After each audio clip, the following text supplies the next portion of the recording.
وبركاته. إن الحمد لله نحمده ونستعينه ونستغفره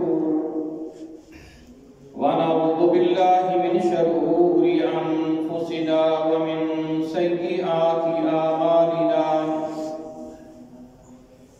من يهده الله فلا مضل له ومن يضلله فلا هادي له. وأشهد أن لا إله إلا الله وحده لا شريك له. وأشهد أن محمدا عبده ورسوله. أما بعد فإن خير الحديث كتاب الله وخير الهدي هدي محمد صلى الله عليه وسلم وشر الأمور محدثاتها وكل محدثة بدعة وكل بدعة ضلالة وكل ضلالة في النار. أما بعد فأعوذ بالله من الشيطان الرجيم. يا أيها الذين آمنوا اتقوا الله حق تقاته ولا تموتن إلا وأنتم مسلمون. يا أيها الناس اتقوا ربكم الذي خلقكم من نفس واحدة وخلق منها زوجها وبث منهما رجالا كثيرا ونساء واتقوا الله الذي تساءلون به والأرحام إن الله كان عليكم رقيبا. يا أيها الذين آمنوا اتقوا الله وقولوا قولا سديدا يصلح لكم أعمالكم ويغفر لكم ذنوبكم ومن يطع الله ورسوله فقد فاز فوزا عظيما. قتل الإنسان ما أكفره من أي شيء خلقه من نطفة خلقه فقدره ثم السبيل يسره ثم أماته فأقبره ثم إذا شاء أنشره.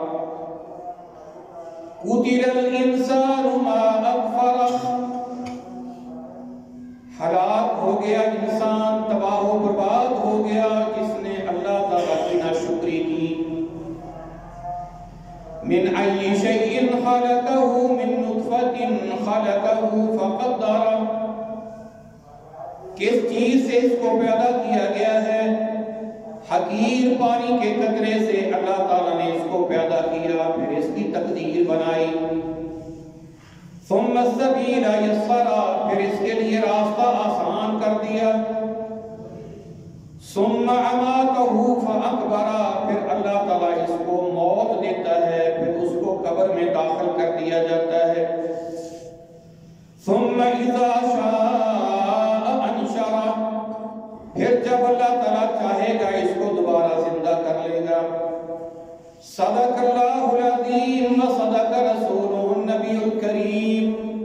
نحن على ذلك من الشاہدین والشاکرین والحمد للہ رب العالمین. ہر قسم کی حمد و ثنا، کبریائی، بڑائی، اونچائی، بلندی، عظمت، رفعت اللہ وحدہ لا شریک کی ذات اقدس کے لیے ہے، جو اللہ تعالیٰ پوری دنیا کا خالق ہے، مالک ہے، رازق ہے. مشکل کشا ہے، حاجت روا ہے، بگڑی کو بنانے والا ہے، ٹوپی کو اتارنے والا ہے، داتا ہے، دستگیر ہے، فیض عالم ہے، مختار کل ہے، غریب نواز ہے، عالم الغیب ہے۔ یہ سارا کارخانہ کائنات اس اکیلے اللہ تعالیٰ نے بنایا ہے اور وہ اکیلا اس کو چلا رہا ہے۔ ان گنت لا تعداد بے شمار درود و سلام اس ہستی پہ جو ہستی خاتم الانبیاء اور خاتم الرسل ہے۔ ان کے بعد نہ کوئی نبی اب تک آیا ہے اور نہ ہی قیامت تک آئے گا۔ ان کے بعد نبوت کا دعویٰ کرنے والا لعین ہے، کذاب ہے، ابلیس ہے اور واصل جہنم ہے۔ محترم پیارے بھائیوں، قابل احترام دوستوں، بزرگوں، ساتھیوں، مسلمانوں کے اخلاق و کردار کو سنوارنے کے لیے، ایک دوسرے کے حقوق کو ادا کرنے کے لیے، ایک بہترین آپس میں ایک دوسرے سے محبت کرنے والا، الفت اور چاہت کرنے والا، بغض و کینے عداوتوں سے پاک اور صاف معاشرہ بنانے کے لیے آقا علیہ الصلوۃ والسلام کے فرامین، آپ کے ارشادات آپ بھائی سماعت فرما رہے ہیں۔ حضرت ابو ہریرہ رضی اللہ تعالیٰ عنہ سے روایت ہے ان رسول اللہ صلی اللہ علیہ وآلہ وسلم قال حق المسلم علی المسلم خمس۔ اللہ کے پیارے حبیب علیہ الصلوۃ والسلام نے فرمایا کہ مسلمان کے مسلمان پر 5 حق ہیں۔ پہلا حق یہ ہے کہ جب کوئی مسلمان کسی مسلمان سے ملے اس کو السلام علیکم کہے، اور سننے والا مسلمان اس کو جواب دے وعلیکم السلام ورحمۃ اللہ وبرکاتہ۔ دوسرا حق یہ ہے اگر کوئی مسلمان بیمار ہو جائے تو دوسرا مسلمان اس کی تیمارداری کرے، بیمار پرسی کرے۔ تیسرا حق یہ ہے کہ جب کوئی مسلمان فوت ہو جائے اس کے جنازے کے اندر شامل ہو، اس کے لیے بخشش اور مغفرت کی دعا کرے اور اس کو دفن کرنے کے بعد اس کی ثابت قدمی کے لیے دعا کرے۔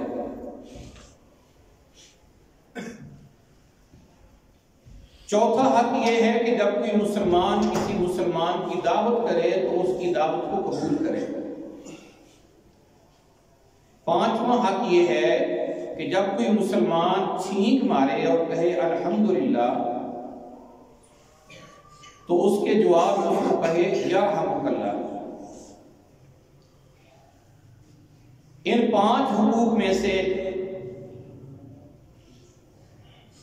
پہلے 3 حق جن کی تفصیل آپ بھائی پچھلے خطبات میں سن چکے ہیں۔ نماز جنازہ کا مصنون طریقہ، نماز جنازہ میں آقا علیہ الصلوۃ والسلام میت کے لیے جو دعائیں کرتے تھے، جنازہ پڑھنے کی فضیلت، جنازے کے متعلق جو احکام و مسائل آپ نے بیان کیے ہیں پچھلے خطبہ میں آپ بھائی سماعت فرما چکے ہیں۔ جنازہ پڑھ لینے کے بعد میت کو اٹھا کر آپ قبرستان میں لے جائیں گے، یہاں اس کی قبر تیار ہو رہی ہے، وہاں جا کر میت کو رکھ دیا جاتا ہے۔ حضرت علی رضی اللہ تعالیٰ عنہ کہتے ہیں کننا فی جنازۃ فی بقیع الغرقد، ہم نبی علیہ السلام کے ساتھ ایک جنازہ میں تھے، بقیع الغرقد جس کو جنت البقیع کہتے ہیں، مسجد نبی کے بالکل ساتھ اللہ کے نبی علیہ السلام کے روضہ مبارک کے پاس یہ قبرستان ہے۔ اس قبرستان میں ہم بھی اللہ کے نبی صلی اللہ علیہ وسلم کے ساتھ تھے، ایک میت ایک جنازے کے ساتھ۔ فَأَتَانَا رَسُولُ اللَّهِ صلی اللہ علیہ وسلم فَقَعَدَ، اللہ کے نبی صلی اللہ علیہ وسلم تشریف لائے اور وہاں جنازے کے قریب میت جہاں رکھی تھی وہاں قریب آپ بیٹھ گئے، آپ تشریف فرما ہوئے۔ وَقَعَدَنَا حَوْلَهُ، قبر تیار ہو رہی تھی تو ہم بھی اللہ کے نبی صلی اللہ علیہ وسلم کے ارد گرد سارے بیٹھ گئے۔ وَمَعَهُ مِخْصَرَةً فَنَكَسَ وَجَعَلَ يَنْقُصُ بِمِخْصَرَتِهِ، اللہ کے نبی علیہ السلام کے ہاتھ مبارک میں ایک چھڑی تھی، آپ تو چھڑی کے ساتھ زمین کے اوپر اس طرح قرید رہے تھے۔ ثم قال، اور ساتھ آپ یہ فرما رہے تھے ہمیں، ما منکم من احد الا وقد كتب مقعده من النار ومقعده من الجنہ، تم میں سے کوئی ایسا شخص نہیں مگر اس کا ٹھکانہ یا جنت کے اندر موجود ہے یا جہنم کے اندر موجود ہے۔ فقالوا یا رسول اللہ افلا نتکل علی کتابنا، ہم نے عرض کی یا رسول اللہ صلی اللہ علیہ وسلم جو ہمارے مقدر میں لکھ دیا ہے کیا ہم اسی کے اوپر نہ بھروسہ کر لیں؟ فقال اعملوا، آپ نے کہا نہیں، بلکہ تم نے اعمال کرنے ہیں، جو میں نے تمہیں کہا ہے وہ تم نے ویسے اپنی زندگی بسر کرنی ہے، اعمال کرنے ہیں۔ فَكُلَّ مُيَسَّرٌ لِمَا خُلِقَ لَهُ، جس شخص کو جس مقام کے لیے پیدا کیا گیا ہے اللہ تعالیٰ اس کے لیے وہاں تک پہنچنے کے لیے آسانیاں پیدا کر دیتا ہے، اعمال میں آسانیاں پیدا کر دیتا ہے۔ ایک تو یہ پتہ چلا کہ وہاں میت سامنے ہوتی ہے، قبر بن رہی ہوتی ہے، بندے کے اندر ایک نرمی اور ایک آخرت کی فکر، عذاب قبر کی فکر پیدا ہو چکی ہوتی ہے، وہاں نصیحت کرنی چاہیے۔ آپ یہاں کہیں بھی دو چار ساتھی کھڑے ہیں، آپ میں سے ایک بھائی کو چاہیے کہ وہ کوئی نصیحت شروع کر دے، یہ سنت ہے اللہ کے نبی صلی اللہ علیہ وسلم کی، یہ صحابہ کا طریقہ ہے۔ وہاں سیاست شروع کر دینا، گپے ہانکنا شروع کر دینا، سودے کرنا شروع کر دینا، یار یہ تو ہمیں اپنا مقام نظر آ رہا ہے، یہاں تو ہمیں کچھ آخرت کی فکر کر لینی چاہیے۔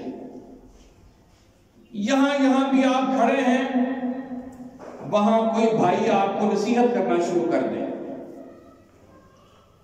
عذاب قبر کے بارے میں، آخرت کے بارے میں، اللہ کے نبی صلی اللہ علیہ وسلم کے مسنون اور سنت طریقے کے بارے میں، برزخی زندگی کے بارے میں، تاکہ وہاں سیاست کا، گپوں کا ماحول پیدا نہ ہو بلکہ آخرت کی فکر کا ماحول پیدا ہو جائے۔ اور دوسرا میرے بھائیوں، یہاں اللہ کے نبی صلی اللہ علیہ وسلم نے تقدیر کا ایک مسئلہ سمجھایا ہے۔ ہم نے یہ سمجھا ہے کہ اللہ تعالیٰ نے جو میرے مقدر میں لکھ دیا ہے وہ میں کرنے پر مجبور ہوں۔ ساڑھے قسمت لکھا یہ ہے جی، میرے بھائیوں اس کو آپ اچھی طرح سے سمجھیں۔ تقدیر یہ عربی کا لفظ ہے، اردو میں اس کا معنی ہے اندازہ، انگلش میں اس کو گیس کہتے ہیں۔ گیس لگانا، ایک ہم گیس لگاتے ہیں، اندازہ کرتے ہیں، ایک اللہ کا گیس ہے۔ ہمارے اندازہ غلط بھی ہو سکتا ہے، روزانہ خبر آتی ہے کہ فلاں جگہ کے اوپر بارش کا امکان ہے، نہیں بھی ہوتی۔ ایک اندازہ لگایا ہم نے فضا کے اندر نمی کو دیکھ کر، بادلوں کا حساب لگا کر، ہواؤں کا حساب لگا کر اندازہ لگایا، لیکن وہ اندازہ غلط بھی ہو جاتا ہے۔ ایک اللہ کا اندازہ ہے، اللہ کا علم اتنا محیط اور وسیع ہے کہ اللہ کا اندازہ غلط نہیں ہوتا۔ اللہ نے ہمیں پیدا کیا اور اللہ کو پتا ہے کہ جس بندے کو میں نے پیدا کیا یہ دنیا میں جا کر کیا کرے گا، اللہ کے علم میں ہے۔ جو کچھ بندے نے کرنا تھا اللہ نے اپنے علم کی وسعت کے اعتبار سے پہلے اس کو نوٹ کر دیا، اپنا گیس اللہ نے دے دیا کہ یہ میرا بندہ جس کو میں نے پیدا کیا دنیا میں یہ کام کرے گا۔ جو بندے سے سرزد ہونے تھے اللہ نے پہلے لکھ دیے، یہ نہیں ہے کہ جو اللہ نے لکھا بندہ کرنے پر مجبور ہے، یہ نہیں ہے کہ بندہ کرے میرے مقدر میں ہے ہی نہیں کہ مسجد میں آنا، تو میں کیسے مسجد میں آ سکتا ہوں، ایسی بات نہیں۔ اور پھر مجھ سے اگر اللہ کو پتا تھا کہ مجھ سے کوئی غلط کام ہونا ہے، اللہ نے لکھا ہوا ہے، پھر میں اللہ سے دعا کرتا ہوں، میری دعا سے اللہ تعالیٰ میری اس تقدیر کو جو اللہ نے لکھا کہ اس سے یہ غلط کام سرزد ہونا تھا، اللہ نے پہلے لکھا، اللہ اس کو اچھائی میں بدل دیتے ہیں۔ لا یرب القضاء الا الدعاء، تقدیر کو کوئی چیز نہیں بدلتی، دعا بدل دیتی ہے۔ ہمیں والدین سے دعائیں لینی چاہیے، بزرگوں سے دعائیں لینی چاہیے، اللہ کے جو نیک بندے ہیں، اللہ کے ولی ہیں، ان کے پاس بیٹھنا چاہیے، ان سے دعا کروانی چاہیے۔ زندہ نیک آدمی کے پاس جا کر اس سے دعا کروانا یہ اللہ کے نبی صلی اللہ علیہ وسلم کی سنت ہے۔ تو بھائیوں، ہمیں خود بھی اپنے بارے میں اللہ تعالیٰ سے دعا کرتے رہنا چاہیے۔ اور یہ بھی آقا علیہ السلام نے فرمایا کہ جب بندہ کسی اور مسلمان بھائی کے لیے دعا کرتا ہے تو اللہ تعالیٰ اس کے قریب ایک فرشتے کو مقرر کر دیتے ہیں، وہ فرشتہ اس دعا کرنے والے کے لیے اللہ سے دعا کرتا ہے۔ تو اللہ تعالیٰ جس فرشتے کو اللہ نے مقرر کیا ہوتا ہے، خود پھر اللہ تعالیٰ اس کی دعا کو سن کر میرے بھائیوں یہ دعا کرنے والے کا بھلا ہو جاتا ہے۔ تو ہمیں دعائیں کرتے رہنی چاہیے۔ تو بھائیوں، اس طرح اللہ کے نبی علیہ السلام وہاں بیٹھ کر صحابہ کرام کو آخرت کی فکر دلا رہے ہیں، اور پھر آپ نے فرمایا احفروا وعامقوا واحسنوا وادفنوا لاثنين وثلاثه في قبر واحد، صحیح ترمذی میں ہے۔ آپ نے کہا کہ قبر کو ذرا گہری کھودو۔ اس میں حکمت یہ ہے کہ اگر اوپر ہی آپ میت کو رکھ دیں گے تو کوئی جانور نہ اس کو نکال لے، بے حرمتی نہ ہو جائے میت کی، گہری کھودو۔ اور فرمایا اچھی کھودو، اچھی بناؤ، صاف ستھری بناؤ۔ اور کہا کہ میت ایک قبر کے اندر تم 2-3 میتیں بھی رکھ سکتے ہو، اجتماعی قبریں بنانا بھی جائز ہے۔ آپ نے کہا ایک قبر میں 2-3 میتیں بھی تم رکھ سکتے ہو۔ تو صحابہ نے عرض کی آقا جی تو جو 2-3 میتیں اگر ہوں تو پہلے ہم کس کو رکھیں؟ تو آپ نے فرمایا قدموا اکثرہم قرآنا، ان میتوں میں سے جس کو قرآن زیادہ یاد ہے اس کو پہلے رکھو آگے۔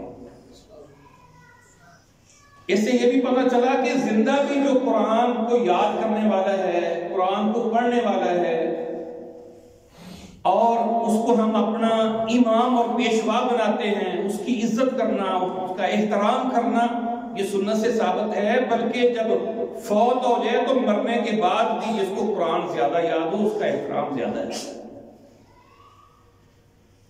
اور محترم پیارے بھائیوں، یہ قبر دو قسم کی ہوتی ہے، ایک کو لحد کہتے ہیں، ایک کو شک کہتے ہیں۔ لحد ہوتی ہے پہلے سیدھی نیچے تک گہرائی کھودی جاتی ہے، پھر دائیں جانب نیچے ایک سائیڈ کے اوپر میت کے لیے جگہ بنائی جاتی ہے، اس کو لحد کہتے ہیں۔ اللہ کے نبی صلی اللہ علیہ وسلم کی موجودگی میں یہ لحد ہوتی تھی، اب بھی بہت سارے علاقوں میں لحد کھودی جاتی ہے، لحد بنائی جاتی ہے۔ اور شک یہ ہوتا ہے کہ سیدھی بنا دی جاتی ہے اور اوپر آپ پھٹے یا اس کے اوپر سلیپیں یا پتھر کی بنی ہوئی سلیں آپ رکھ دیتے ہیں، جو سیدھی بنائی جاتی ہے جس طرح ہمارے ہاں یہاں بنتی ہیں۔ تو یہ بعض علاقوں کی مٹی جو ہے نا وہ سیم زدہ ہوتی ہے، وہاں لحد نہیں بنتی، وہ خطرہ ہوتا ہے گرنے کا، اس لیے سیدھی بنا کر اوپر سلیپیں ڈال دی جاتی ہیں۔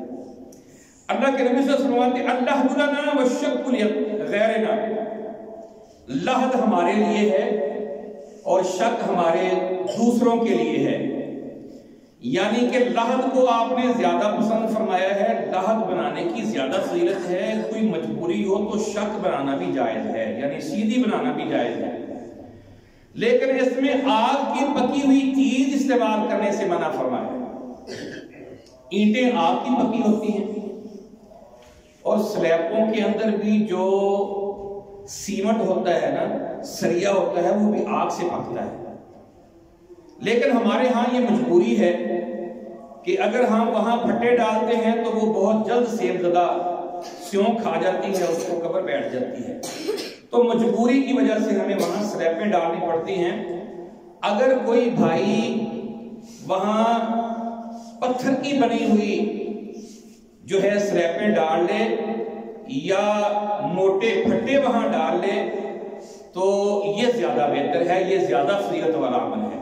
باقی مجبوری کی وجہ ہے، مجبوری ہے، کئی علاقوں کے اندر پانی نکل آتا ہے، ان کو سیڈوں کے اوپر دیواریں کرنا ان کی مجبوری بن جاتی ہے، تو یہاں دیوار کرنے کی ضرورت نہ ہو تو اضافی وہاں 2000 اینٹ لگا کر اس اینٹ کا اس میت کو تو کوئی فائدہ نہیں ہوگا، زندوں کو اس کی زیادہ ضرورت ہے۔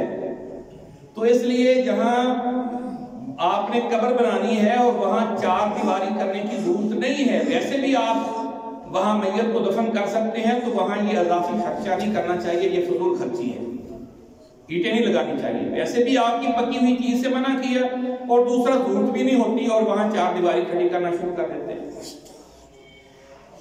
تو بھائیوں، یہ پھر اب قبر بن گئی، لحد بنا لی آپ نے یا سیدھی قبر بنا لی، اب میت کو قبر کے اندر اتارنا ہے۔ عموماً آپ نے دیکھا ہے کہ میت کو ایک سائیڈ پہ رکھا جاتا ہے اور دونوں طرف سے اٹھا کر اس کو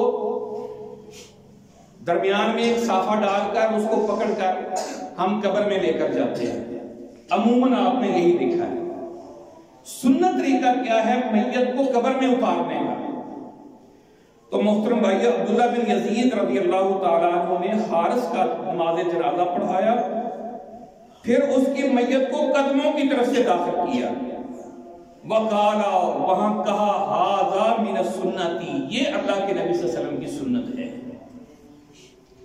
یعنی میت کو ہم نے جدھر اس کے قدم ہوتے ہیں میت کے ادھر رکھنا ہے اور وہاں سے اٹھا کر پہلے یعنی کہ سر اندر جائے گا اور پھر اس کے آخر میں قدم جائیں گے، اس طرح ہم نے میت کو قدموں کی طرف سے داخل کرنا، یہ سنت طریقہ ہے۔ ایسا آپ نے کبھی یہاں ہمارے بھائیوں نے الحمدللہ شروع کیا ہوا ہے کہ میت کو سنت طریقے کے مطابق قبر میں اتارا جائے، لحد میں اتارا جائے۔ امام محمد بن سیرین کہتے ہیں کہ کنت مع انس فی جنازت، میں حضرت انس رضی اللہ تعالیٰ عنہ جو اللہ کے نبی صلی اللہ علیہ وسلم کی خدمت میں 10 سال تک رہے، آپ کی خدمت میں، حضرت انس رضی اللہ تعالیٰ عنہ کہتے ہیں، محمد بن سیرین کہتے میں ان کے ساتھ تھا ایک جنازے پر، فَأَمَرَ بِالْمَيِّتِ فَأُدْخِلَ مِنْ قَبَلِ رِجْلَيْهِ، مسند احمد کی روایت ہے، پہلی جلد کی 429 نمبر، یہ صفحہ نمبر کے اوپر ہے، کہ حکم دیا حضرت انس رضی اللہ تعالیٰ عنہ نے کہ میت کو اس کے قدموں کی طرف سے اندر داخل کر. قال رسول صلی اللہ علیہ وسلم المیت اذا وضع فی قبره فلیقل الذین یدعونه حین یوضع فی اللحد بسم اللہ وباللہ وعلی ملت رسول اللہ. اللہ کے نبی صلی اللہ علیہ وسلم فرماتے ہیں کہ جب جن لوگوں نے میت کو قبر میں رکھنا ہے، جب وہ میت کو قبر میں رکھیں تو اللہ کے نبی صلی اللہ علیہ وسلم فرماتے ہیں وہ کہیں بسم اللہ وباللہ وعلی ملت رسول اللہ.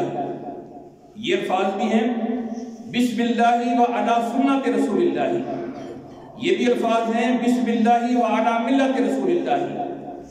یہ تینوں قسم کے الفاظ تینوں حدیثوں کے اندر صحیح حدیثوں میں ہیں. اب وہاں ہوتا کیا ہے، میت اٹھانے لگے کلمہ شہادت، اندر داخل کر کلمہ شہادت. اور بھائیو یہاں جو اللہ کے نبی صلی اللہ علیہ وسلم کا فرمان جو سنت ہے وہ کہو، یہ جہالت ہے. جو کام یہاں آپ نے جیسے فرمایا ہے ہم نے ویسے کرنا ہے، ویسے کریں گے سنت کے مطابق ہوگا، اجر ملے گا، اللہ راضی ہوں گے، گناہ معاف ہوں گے، درجات بلند ہوں گے. اگر ہم اپنی مرضی سے جتنے مرضی پیارے لفظ کہہ لیں اس کا فائدہ نہیں ہوگا. نماز شروع کرتے ہیں ہم اللہ اکبر، تو ہم کہہ رہے ہیں کہ نماز ہم سبحان اللہ سے شروع کر لیتے ہیں، سبحان اللہ والحمدللہ ولا الہ الا اللہ واللہ اکبر. اتنا ہم پڑھ لیتے ہیں، زیادہ فائدہ ہو جائے گا، فائدہ ہو جائے گا نہیں زیادہ نہیں ہوگا. اس لیے نہیں ہوگا کہ یہ ہم نے الفاظ تو ٹھیک ہیں لیکن کہے ہم نے اپنی طرف سے ہیں. یہاں صرف ہمیں اللہ اکبر کہہ کے نماز شروع کرنے کا حکم ہے. اگر ہم ایسے سبحان اللہ الحمدللہ لا الہ الا اللہ کہہ دیں گے تو یہ ہمارے لیے اس موقع پر اگر نماز شروع کرتے وقت ہم کہیں گے تو ہمارے لیے یہ وبال جان بن جائیں گے، یہ ہماری نماز کو ناقص کر دیں گے، یہ بدعت ٹھہرے گی. کل بدعت ضلالہ و کل ضلالۃ فی النار، ہر بدعت گمراہی ہے، گمراہی جہنم کے اندر لے جاتی ہے. یہ ہمیں اس کا ثواب نہیں ہوگا کیونکہ یہ ہم نے اپنی طرف سے کر دیا. اب ہم قیام میں کھڑے ہیں تو ہم تسبیحات پڑھتے رہے، رکوع کے اندر گئے ہیں تو ہم قول شریف پڑھ لیں، سجدے میں گئے ہیں تو الحمد شریف پڑھ لیں. بھی کوئی غلط کام تو نہیں کیا، لیکن یہ ترتیب ہم نے اپنی طرف سے بنا لی. یہ آقا علیہ السلام کی بتائی ہوئی ترتیب نہیں ہے، اس لیے نماز نہیں ہوگی. پڑھا قرآن ہی ہے، نماز نہیں ہوگی. اس لیے نہیں ہوگی کہ ہم نے یہ کام اپنی طرف سے کیا. بھئی میت کو اللہ کے نبی صلی اللہ علیہ وسلم حکم دے رہے ہیں کہ جو لوگ میت کو اٹھا کر اتاریں وہ کہیں بسم اللہ وباللہ وعلی ملت رسول اللہ، یہ کہہ کے میت کو اتاریں. وہاں آپ کلمہ شہادت پڑھنا شروع کر دیں تو اللہ کے پیغمبر کی تو مخالفت کر لی نا. تو کام وہی کرنا ہے جو آقا جی نے فرمایا. میت کو آپ رکھ دیں، کوشش کریں اس کو قبلہ وہ کروٹ پہ رکھنے کی. اگر نہیں رکھ سکتے تو آپ نے رکھ دیا، چہرہ قبلے کی طرف کر دیں، بند اس کے کھول دیں، اور اس کے بعد اوپر آپ نے جو بھی آپ کو میسر ہے اوپر سلیبیں رکھنی ہیں یا پھٹے رکھنے ہیں وہ رکھ دیے، مٹی ڈال دی. 3 بوک مٹی کے ڈالنا یہ اللہ کے نبی صلی اللہ علیہ وسلم کی سنت سے ثابت ہے. تو آپ اس میں مٹی ڈالنے کے اندر آپ ہی حصہ ڈال دیں، باقی ساتھی بھی جو ہے وہ حصہ اپنا ڈال رہے ہیں اور میت قبر کے اندر دفن کر رہے ہیں.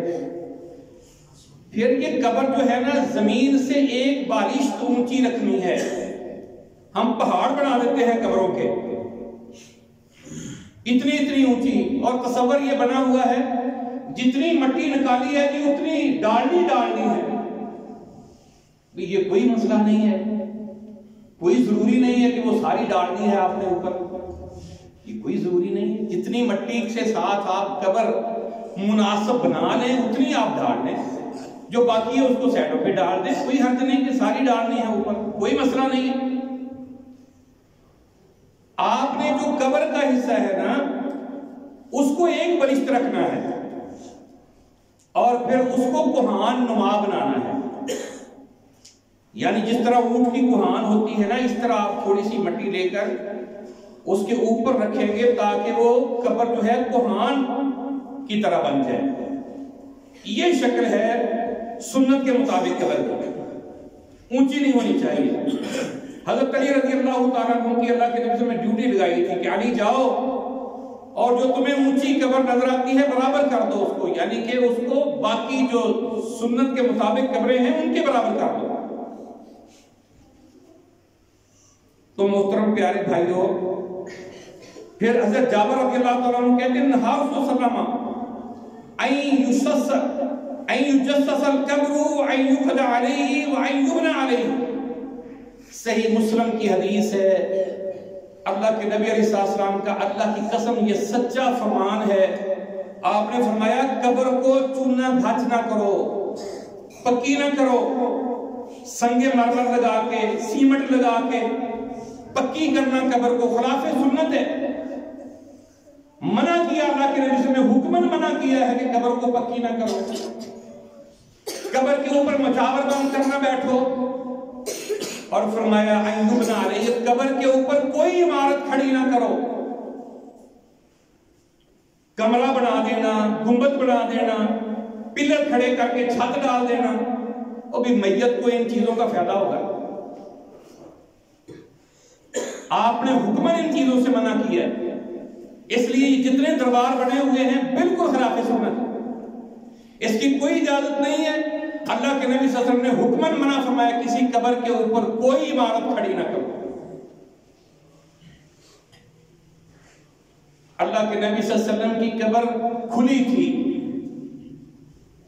اور پھر وہاں مجبوراً آپ کی جسد مبارک کو کوئی نکالنا چاہتا تھا، تو اس لیے اس وقت کے جو بادشاہ تھا، خلیفہ تھا، اس نے پھر نیچے سے چاروں طرف سے دیواریں اٹھا کر لائی، دھاتے مکس کر کے اوپر سے پھر چھت ڈال دی، اور وہاں قبر کو آپ کوئی بھی نہیں دیکھ سکتا، کوئی دروازہ نہیں ہے، وہاں تک کوئی نہیں پہنچ سکتا، وہ ایک مجبوراً کیا گیا ہے۔ باقی تو پوری امت کو اللہ کے نبی صلی اللہ علیہ وسلم نے منع فرمایا بھی اس کو پکی نہ کرو، اس کے اوپر عمارت نہ کھڑی کرو، اس کے اوپر کتبہ لے کر نہ لکھو یہ فلاں بیٹا فلاں کا اور فلاں طریق کو یہ فوت ہوا، وہاں کتبہ لگا کر رکھنا، لکھ کر لگانا یہ ناجائز ہے، منع کیا ہے اس سے۔ جی پتہ نہیں چلتا جی، وہ پتہ تب چلے گا جب تم قبروں کی زیارت کرو گے۔ آپ نے فرمایا قبروں کی زیارت کیا کرو، یہ تمہیں آخرت یاد دلاتی ہیں۔ جب ہم جاتے رہیں گے نا اپنے بزرگوں کی قبروں پر، پتہ چلے گا کہ قبر کہاں ہے۔ جب جانا ہی نہیں تو پھر اگر وہ تمہارے بابا کی قبر سے کچھ تختی اٹھا کر وہ کسی اور کے اوپر لگا دے تو تم وہ سمجھو گے کہ میرے بابا کی وہ قبر ہے۔ اس لیے کتبہ لگانے سے منع کیا ہے۔ ویسے کوئی پتھر وغیرہ آپ رکھ سکتے ہیں نشانی کے طور پر، لیکن اصل جو نشانی وہ یہی ہے کہ آپ جاتے رہیں، دعا کرتے رہیں، زیارت کرتے رہیں قبروں کی، تاکہ آپ کو آخرت یاد رہے، تو پھر وہ قبر بھی یاد رہے گی۔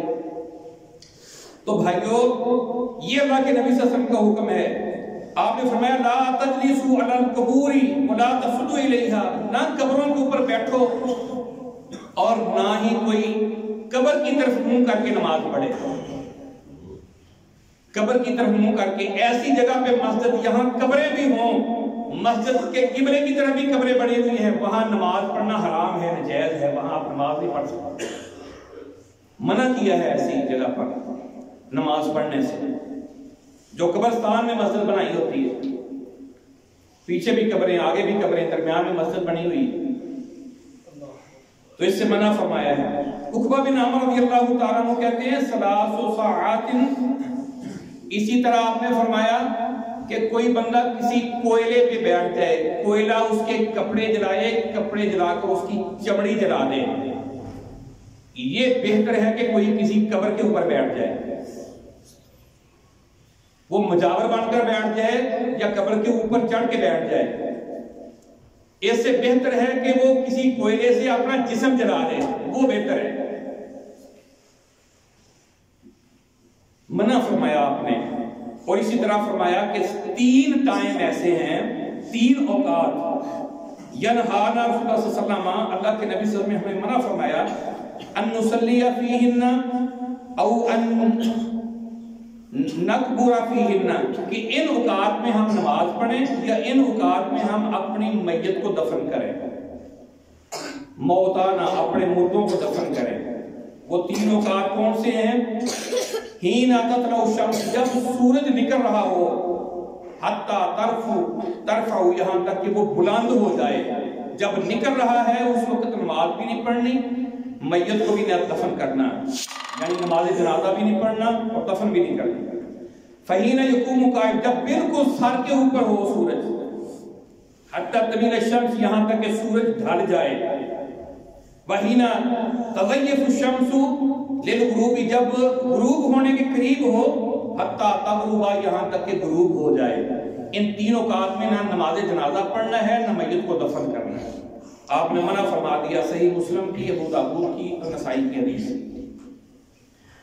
اور اسی طریقے سے میرے بھائیوں، قبر اب آپ نے بنا لی تو حضرت عثمان رضی اللہ تعالیٰ عنہ کہتے ہیں کان النبی صلی اللہ علیہ وسلم اذا فرغ من دفن المیت وقف علیہ، جب میت کو آپ دفن کر دیتے، مٹی ڈال دیتے، تو پھر آپ وہاں کھڑے ہوتے، وقالا، اور کہتے استغفروا لاخیکم وصعدوا له تثبیتا، اپنے بھائی کے لیے بخشش کی دعا کرو اور سوال و جواب میں ثابت قدمی کی اس کے لیے دعا کرو۔ اب ایسے سوال کیے جائیں گے، من ربو کا، ما دینو کا، من نبیو کا، دعا کرو اللہ تعالیٰ سے کہ یہ صحیح جواب دے لے۔ تو وہاں جو ہے کھڑے ہو کر دفن کرنے کے بعد میت کی بخشش کی اور ثابت قدمی کی دعا کرنا، یہ اللہ کے نبی صلی اللہ علیہ وسلم کی سنت سے ثابت ہے۔ جنازے کے اندر دعائیں کرنی ہیں، آپ سے بہت ساری دعائیں ثابت ہیں۔ جنازہ سلام پھیرنے کے بعد وہاں کھڑے ہو کر دعا کرنا یہ بدعت ہے، یہ بالکل خلاف سنت ہے۔ اللہ کے نبی صلی اللہ علیہ وسلم، صحابہ، ائمہ اربعہ کسی سے ثابت نہیں ہے، یہ ہم مولویوں نے شروع کی ہوئی ہے۔ جنازے کے اندر دعائیں کرنی ہیں، جو دعائیں اللہ کے نبی صلی اللہ علیہ وسلم کے پچھلے خطبے میں آپ نے سنی تھی، لمبی لمبی دعائیں جو آپ کرتے تھے، صحابہ سن کے یاد کرتے، صحابہ کہتے کاش ہمارا جنازہ ہوتا، آقا جی ہمارے جنازے پہ دعائیں کرتے، وہ ہم کوئی بھی نہیں کرتے میت کے لیے۔ تو یہ دفن کرنے کے بعد دعا کرنا یہ اللہ کے نبی صلی اللہ علیہ وسلم کی سنت سے ثابت ہے۔ اسی طرح ایک بات آپ سنتے ہیں، وہ بھی میں آپ کو بتا دوں، عمر بن عاص رضی اللہ تعالیٰ عنہ نے ایک اپنی خواہش ظاہر کی۔ وہ خواہش کیا تھی؟ کہنے لگے کہ اذا دفن تمونی، جب تم مجھے، میں مر جاؤں نا تو مجھے قبر میں دفن کر دو، دفن کر کے وَأَقِیمُوا حَوْلَ قبری، میری قبر کے قریب کھڑے ہو جانا، قدر ما تنحر جذور ویقسم لحمها، اتنی دیر وہاں ٹھہر کے میرے لیے دعائیں کرنا کہ جتنی دیر ایک اونٹ کو ذبح کر کے اس کا گوشت تقسیم کر دیا جاتا ہے۔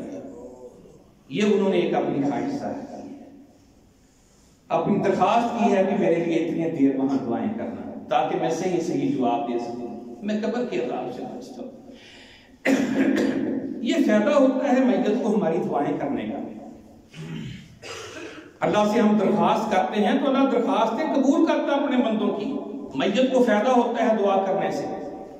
تو میرے بھائیوں، آپ نے فرمایا لعن اللہ الیہود اتخذوا قبور انبیاء مساجدا، بخاری مسلم کی حدیث ہے، یا اللہ یہودیوں کی تباہ و برباد کر دے، یا اللہ لعنت کر ان کے اوپر جنہوں نے اپنے انبیاء کی قبروں کو سجدہ کا بنا لیا۔